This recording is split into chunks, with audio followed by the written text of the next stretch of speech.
Hi everyone, I'm Sandie La Nae. Welcome to Psychic Creations. We have a very interesting show for you today. Our guest has had a phenomenal amount of assignments when it comes to working in and hosting radio, news, and talk shows.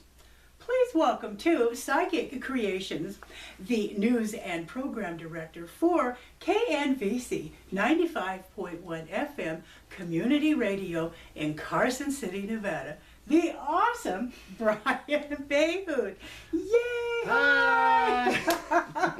That's a long intro. Thanks for having me on, Sandy. It's a thrill to be on your show rather than to observe you interviewing someone else at the station. It's quite nice. That. Yeah, I mean, I get to watch you interview people, but not be interviewed. So right, it's a thrill. Oh, we'll have to have an interview with you at the radio station. Well, too. all right, sure. That sounds like I like fun. this one though. Yeah, cool, awesome. Well, I have a lot of questions for you, and so we'll just get right into that. Yeah, okay? that sounds I'm great. sure our viewers are very excited about learning all about you. Well, Okay, up close and personal. How about that? All right. Well, are you a native of Nevada? no, actually, I moved to Nevada in the late 1990s. I came here because I got a job at KUNR Radio. Oh. As the news director there. I moved here from Alamosa, Colorado, where I worked at a radio station that served Alamosa, Taos, and Santa Fe, New Mexico. And before that, I was all over Colorado and was sort of a roving reporter. But originally, I'm from upstate New York, around Syracuse, New York. I was born there, and but only lived there for my young years. I went to college there, and I haven't lived there much other than that. You know. So, Oh, nice. yeah. Would you prefer East or West Coast? I really love the West. Ever since I moved, upstate New York's awful rainy, and I remember, January, February is a sentence in Syracuse, New York. I mean, it's just gray and icy. And I remember before the days of the internet, I got a pamphlet in the mail that said, Boulder, Colorado, 313 sunny days a year. And I said, I was working as a high school teacher at the time, and it was sort of like, well, I gotta go. And I haven't been back. Yeah. Well, Nevada's very happy that you're here. Yeah, I love Nevada. And by the way, I do love the state of Nevada, by the way. Yay! Yeah, it's a great place. Wonderful state. I will, I'll vouch for that too. Well, let's see, what piqued your interest in radio? It's funny, I consider myself a media activist. And I know that can be misconstrued because that it's as if I have an agenda, and I suppose I do.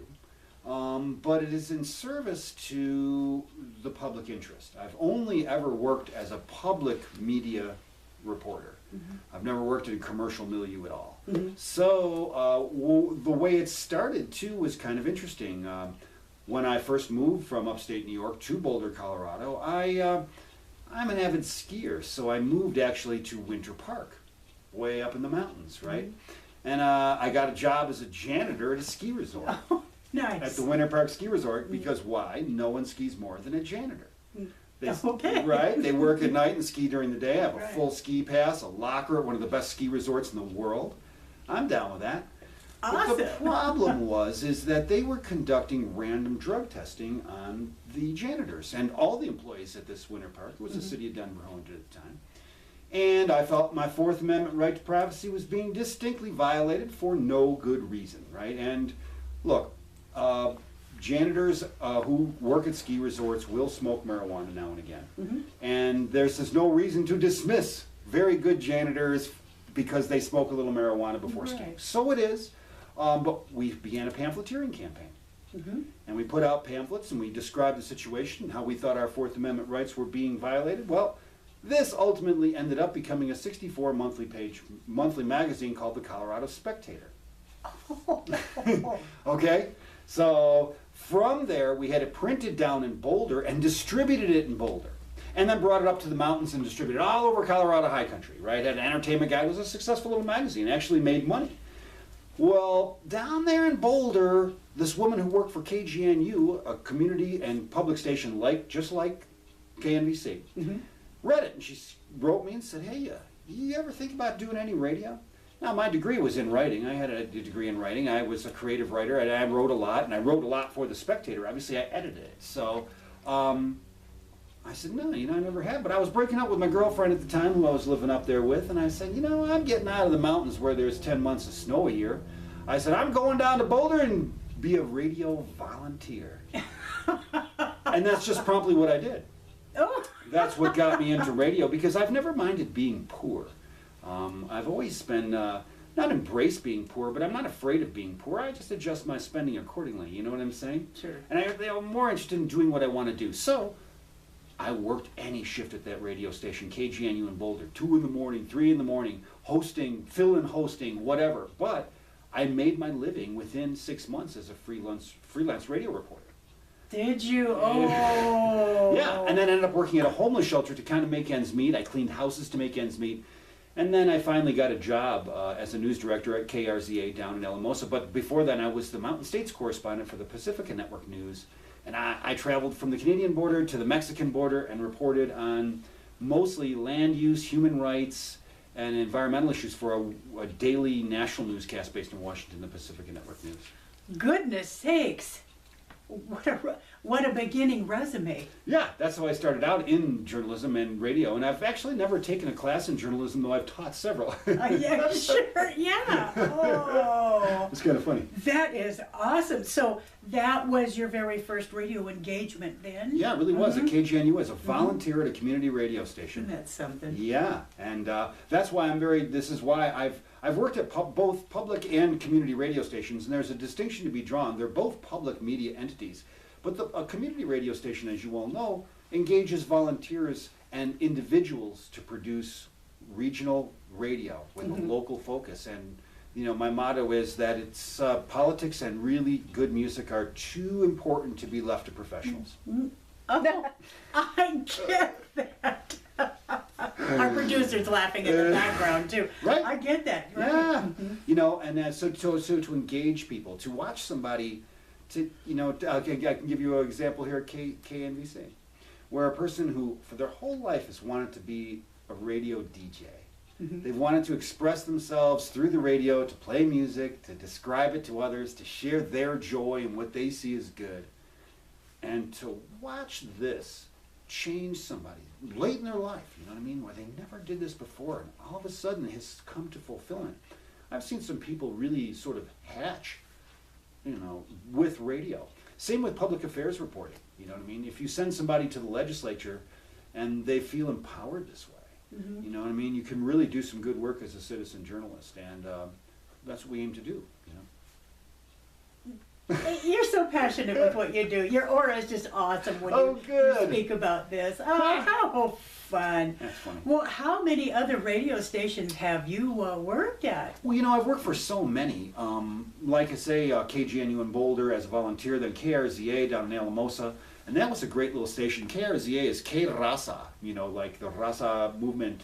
I produced a show there called A las Ocho, a week daily half-hour newscast that went, of course, at 8 o'clock, A las Ocho. And it was really a fun place, and serving Taos, Santa Fe, that whole northern New Mexico, south central Colorado region was really fascinating. Then I came to Reno and worked at KUNR I was news director for 5 years. Were you? Oh, yeah. Cool. And then, I did truly 1,000 reports more at KUNR. Then I worked for Capital Public Radio as a freelance reporter. I worked directly for KNPR, or Nevada Public Radio, for many years. And then I've worked for KVMR over in Nevada City. And then I've also acted as a consultant in how to establish local news operations. Oh, interesting. So I worked for the High Country Community Radio Consortium, in particular around Colorado and the Intermountain West, where you go and you say, this is kind of how you will set up a volunteer-based news operation. How do you gather news? How do you, vet news? How do you know what is working in the community's interest? Why would you report on this or not that, for instance? And how to engage and train volunteers in particular is one of the things I'm noted to do, I suppose. Oh my gosh, his resume just keeps building up more and more, doesn't it? That is fabulous. What is the longest stint that you were at a particular radio station? Oh, I always never is too long anywhere. I would say KUNR maybe for 5 years, you know, because I was at KUNR for like 5 years, and then I went away, and then I came back for 2 more. So I would say KUNR and Reno possibly, radio-wise, the longest. Did you really like being a reporter there and you know, it was interesting to work there, you know, because I worked, you know, for the university, and they're a university licensee and an NPR affiliate, and it was fun, you know, I mean, reporting on the Nevada State Legislature in particular was, learning about that, you know, was really fascinating to me. My specialty as a reporter is state legislatures. You know, reporting from, and a lot of the work I did at KUNR reflected that. We did some partnering at KUNR with Nevada Public Radio that was interesting. We had the first statewide newscast radio show in the history of Nevada, where we technically joined Nevada Public Radio, which is a vast network, and KUNR, which is pretty darn big, into one immediate network, and once a week at 9 o'clock on Friday, we had the state of Nevada, and it was a simultaneous statewide thing that occurred, and I hosted it from the north, and a guy hosted it down in Vegas, and it was technically too difficult to sustain. It was really a technical challenge, so it didn't endure, but you know, I've really, I've always considered myself, I like to be an experimenter, and I look at KNVC as that way too. You know, like when, you know, establishing a news department at KVMR, or, you know, here we're establishing the Capitol News Lab in addition to KNVC. KNVC radio station and the Capitol News Lab, a nonprofit news organization, will be a fairly unique entity in the country. Because there are, what's happening in newspapers, as you may well know, they are contracting. Our very own Nevada Appeal here in town is truly shrinking, and many of them have just failed. In the wake of this are nonprofit news organizations. The Nevada Independent is a good example of that. Really, you know, good. They report in the state legislature like no other entity in the state, and then there are other nonprofit news orgs around the country, right, that do the similar kind of thing. Well, we have started the Capitol News Lab, so we are both a nonprofit news organization and a terrestrial radio station, and I think we're the only one in the country. Is that right? Right here in Carson City. So we're breaking ground, and we think of ourselves as a groundbreaking media entity, hyperlocal, because hyperlocal also includes the state legislature. Oh my gosh, this is just, what a nice dream, and how it's just building. Well, yeah, because, you know, I mean, I think it's fortunate that if I had not been married, I probably would have left here many years ago.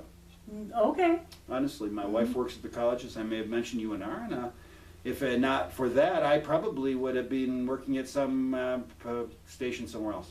Well, sure. 20 years ago, I would have left, but instead I stayed, and because I do like Northern Nevada, and I think this is a great opportunity, not just for Carson City in particular. Sure, right. KNVC, that is. I agree, because I'm there too. Yeah, exactly.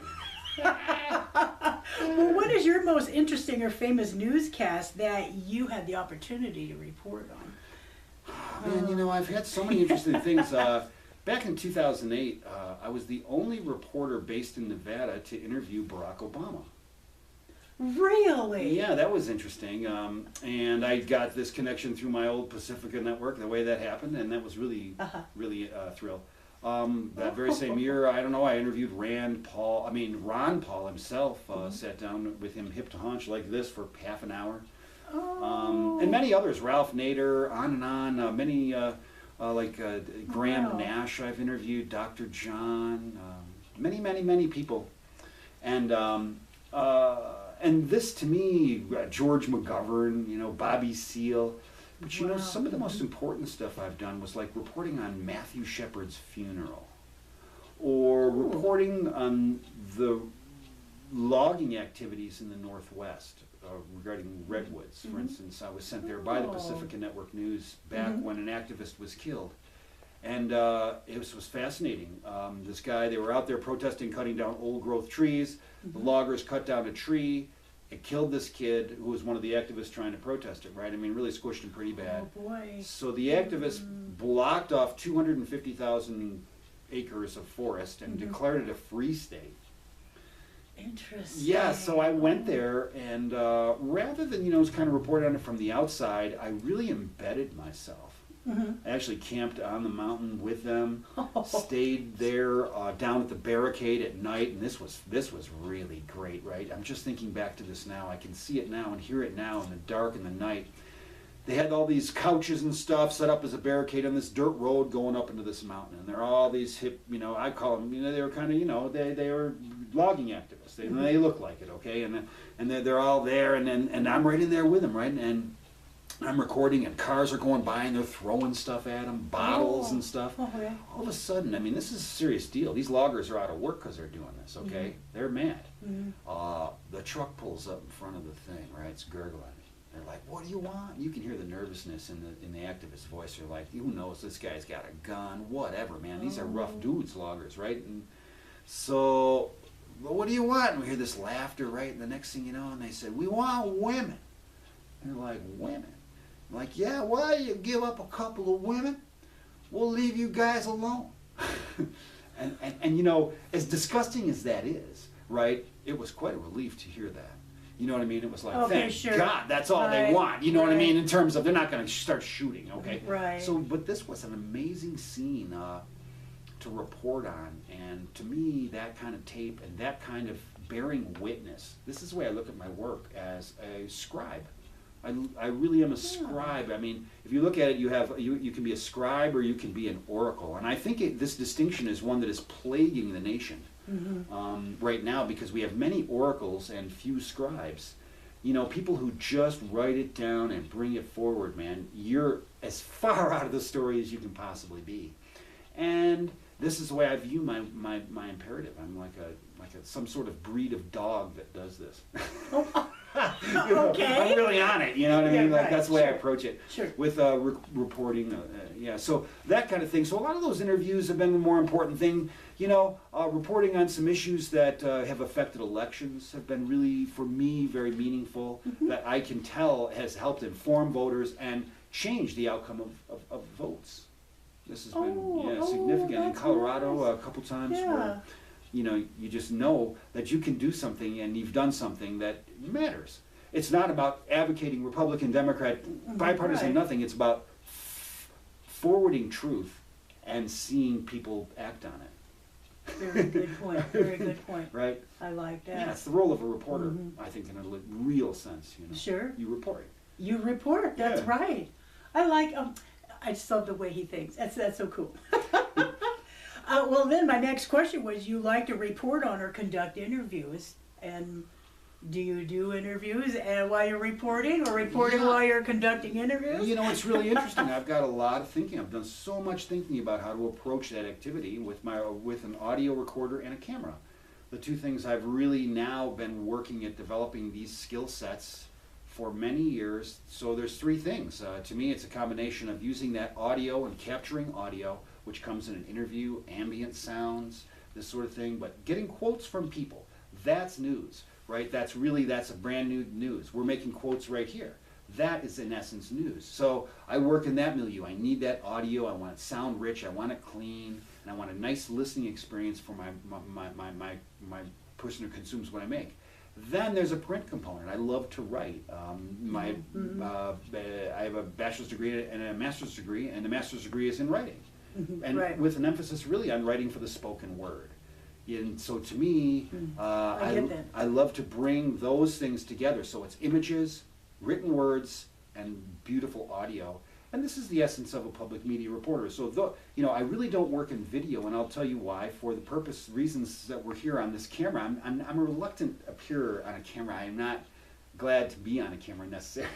I hear that. I know what you mean. But so I can remain more anonymous, as a scribe would. In reporting. So that's kind of the way I approach it. It's a very technical thing, but I do it as an art form as well, and I do it in service primarily to things like small d democracy. A big D democracy would be let's say the Democratic Party. Democrats, like Republicans is, spelled with a capital R. But small d democracy is the democratic process the way by which we make decisions collectively, the way we vote. Mhm. I've always been dedicated to this at KUNR back in 2000, the election in 2000. And it was much more difficult to make a website in 2000. It wasn't like you go to WordPress or something like this. Sure. Everything had to be hand-coded HTML, and we set about making a voter's guide. My intent was to take the money out of politics. Now, I know that's a lofty ambition, but nonetheless, every candidate got the exact same amount of space on this website. You got an interview, you got all these things they filled out, because if you take all the money out of advertising, and I know there's a big argument about this, it's a First Amendment right and you can express it, blah, blah, blah, but if it were a more even playing field, I think we'd be working on ideas better. The minor candidates who might not have all that money but have very valid and important ideas would be part of the mix. But if you don't have the money, you don't win the seat, and you don't win the seat, your ideas are not in the mix. So I work in service to that small d democracy. If you look at KNVC's website, before the primary election, I interviewed every candidate for Congressional District 2, both Democrat and Republican, to include Mark Yamaday. And that was viewed a lot of times by people before. You should have seen the spike in our web traffic the day of and before the primary. Oh. It was huge. Interesting. Yeah, and well, people want to know who to vote for. And this is a very good way, and so I put forward this audio, I put forward voting records, I put forward anything I've got on them. I do public record searches on these candidates, the Douglas County Sheriffs, for instance. I put forward all kind of information about all those candidates before the primary, and boom, people used it. So that's the small d I'm talking about. As well, I mean, you know, as we talk about fixed elections, as we talk about difficulties with this, I'm really committed to our way of making a decision. And the media has a really important role in doing that, a critical role. It's not a small role, it is an absolutely essential one. And especially on a local level, we're losing it, man. We are losing it. And so this KNVC and the Capitol News Lab is part of, in my estimation, a resurgence of hyper-local media. And that it's in service to the people who vote and live here, and so that they can make better decisions. People would say, oh, you're liberal, or, I mean, I've been called a communist, I've been called a redneck, I've been called all kind of things, but that's cool, because I guess I am. You know, I mean, I'm not on anybody's side, I'm on all of our sides. I try to really be, I know it sounds altruistic, but I really believe it. Sure. Well, and it sounds to me like you've helped thousands. Who knows? Yeah. You know what I mean? Yeah. If I can help somebody be a better informed voter, Right. that's a good day. That is a very good day. You know, That's a very good day, sure. Some people work for money and some people work for change, you know? I mean, Sure. Well, I like that. Well, let's jump right over to a KNVC, as mentioned. What piqued your interest in creating this radio station? you know, it was simple because Joe McCarthy saved the license for the Brewery Arts Center with days, hours to go. And then he and I got together on this. We had, when I was at KUNR, I did live broadcasts from the Brewery Arts Center, and so Joe and I met each other this way. But this is the state's capital. This is a city in itself. It is a distinctly underserved media market. If Reno pays attention to Carson City, something's either burning or bleeding or both. And otherwise, they're not going to really cover too many stories down here. So I say this market is ripe for an electronic news entity that serves the communities, and hyperlocal in Carson City includes the state, so we have statewide relevance as well. That's why we call it the Capital News Lab, because we serve the capital region, as we're referring to it, but we also will be at the legislature and reporting on issues that matter to the whole state. At least with a Northern Nevada perspective, too, I will add. Okay, that's wonderful. So, That's about time. It is. So that's what piqued my interest as a reporter. This is fertile ground, and I do believe, I don't believe KNVC is well received at this point, and after 26 weeks, it's amazing what we've accomplished in that short time. Oh, exactly. I came in about maybe 2.5 months after the radio station was launched, and I just can't believe it has grown in leaps and bounds. Yeah, right? If around you come around the station, you can see from week to week that Yes, things yes. have changed quite a bit, Mhm. and yeah, and it keeps changing. Mhm. So we looked as we build partnerships with local media, other media things. We really hope to serve the Carson City market with real feature-length news. You Mhm. know, I mean, Right, right. you know, temporal news, but on our website at knvc.org, and soon we're about to launch in August, Cap News Lab. Yeah, it's capnewslab.org in August. Oh, nice. Yeah, Really? yeah. Oh, Yeah, that's it's- awesome. Yeah, and it'll be really news focused on this capital region, Mhm. and it'll be reflected on the KNVC site. But Sure. it's all exciting, you know, Mhm. very exciting. So that's really what attracts me. This is an underserved market. There could be twice as many reporters working down here as are currently, and nobody would be stepping on anybody's toes. Mhm. You know what I'm saying? Sure, There'd be yeah. plenty of stories to report on. If you look at the state government, Douglas County, all the surrounding Lyons, Story County, Washoe County, all those issues that are, you know, really, we're Sure. kind of a central Lake Tahoe. Oh, so, man, right. there's tons to report on. There is. There is. Do you know offhand right now how many programs like mine are on KNVC? We've developed as many as 8, I think. 8 so far. 7 or Okay. 8, and then we've actually rolled one back. Oh. Dina Hoover's show, Uh-huh. but it's a good way. So we were making Dina Hoover's show, for instance, it was 29 minutes a week, you know, and that's how I met you. Uh-huh. And Dina stopped doing the show per se, Mhm. and she is now a correspondent for the Capitol News Lab. Is she? That's what she does. See, so we include arts in our coverage of, it's not just environment, politics, government, but arts too. Right. So Dina is focusing just on arts. We're working on her developing even more skills as an independent audio producer. And so Oh. rather than do that weekly show, she's having a greater impact on the station by virtue of being a regular reporter. Mhm. And she's love doing it. great too. Oh, I love that. So that's kind Good of our for new her. model. You know? Sure. Mhm. Sounds like you have like groundbreaking,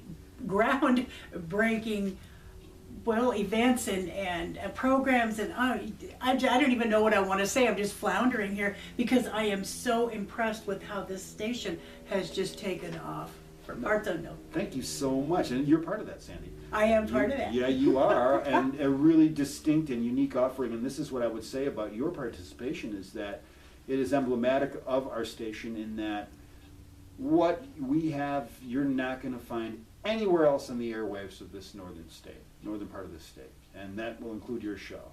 Now, granted, you have your TV show that appears on cable access, but your radio show is wholly unique, and this is the essence of community radio. That is. Thank you so much. I love to hear him speak before and after my radio show comes on. It airs. I love it. Well, if you would, Brian, would you please give our viewers your contact information? I will. The best way to get in touch with me is email.